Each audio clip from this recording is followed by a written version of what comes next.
അർജന്റീനയിലെ പാർന നദിയുടെ ഡെൽറ്റ പ്രദേശം. കാടും കളകളും നിറഞ്ഞ ആ ചതുപ്പ് നിലത്തിൽ ലോകത്തെ അതിശയിപ്പിച്ച ഒരു അത്ഭുതത്തെ കണ്ടെത്തുന്നു.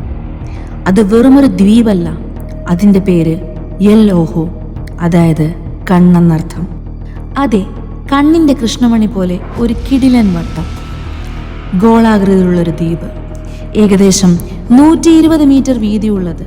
തിളങ്ങുന്ന തണുത്ത വെള്ളത്തിൽ അത് പൊങ്ങി നിൽക്കുകയാണ്. പക്ഷെ അതല്ല ഇവിടെ കാര്യം. ഈ ദ്വീപ് സ്വയം ഭ്രമിച്ചുകൊണ്ടിരിക്കുകയാണ്.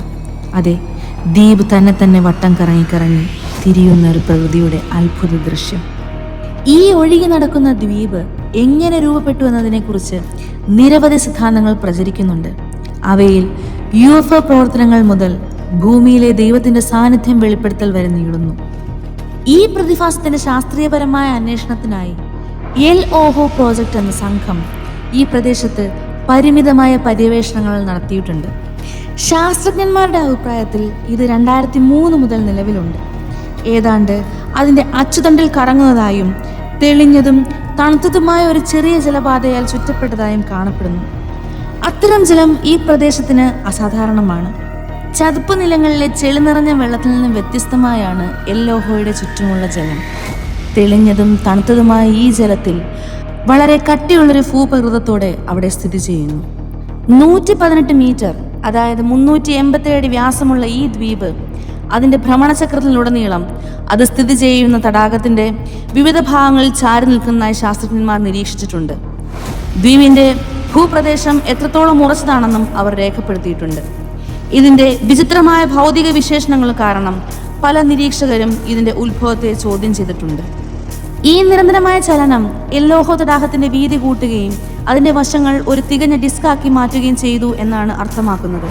ഒരുപക്ഷെ ഗൂഗിൾ എർത്ത് ചിത്രങ്ങളിൽ ഈ നിഗൂഢമായ രൂപീകരണത്തിന്റെ അതിശയകരമായ സ്വഭാവവും അതിന്റെ വിചിത്രമായി കറങ്ങുന്ന ചലനവും ഏറ്റവും നന്നായി പകർത്തിയിരിക്കാം.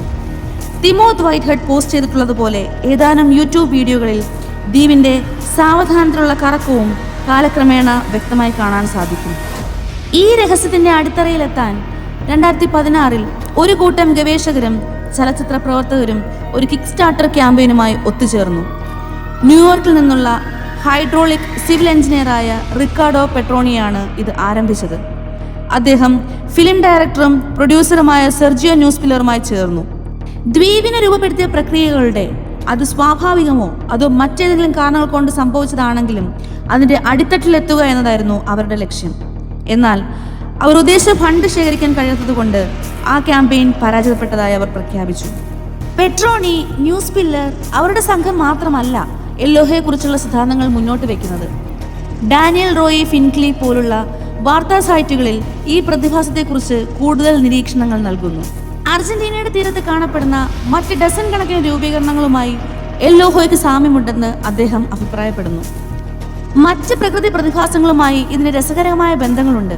ഉദാഹരണത്തിന് 2019 ശൈത്യകാലത്ത് മെയ്നയിലെ പ്രസൻസ്കോട്ട് നദിയിൽ ഒഴുകി നടക്കുകയും കറങ്ങുകയും ചെയ്യുന്ന വെസ്റ്റ്ബ്രൂക്ക് ഐസ് ഡിസ്ക്, അതിന് എൽ ഓഹോവുമായി ഭയാനകമായ സാമ്യമുണ്ട്.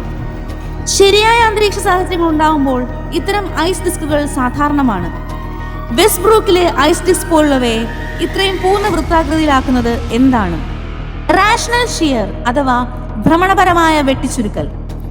മറ്റൊരർത്ഥത്തിൽ പറഞ്ഞാൽ ഒരു ജലപ്രവാഹം മഞ്ഞുകട്ടയുടെ ഒരു വശത്തു കൂടി ഒഴുകി അതിനെ വൃത്താകൃതിയിൽ കറക്കുമ്പോൾ നടുവിലെ മഞ്ഞുകട്ടയുടെ ഭാഗം ആവർത്തിച്ച് ക്ഷയിക്കുകയും അതിരുകൾ മിനുസപ്പെടുകയും ചെയ്യുന്നു. ഈ പ്രക്രിയയിൽ ഇത് വളരെ കൃത്യമായ ഒരു വൃത്തം ഉണ്ടാക്കുന്നു.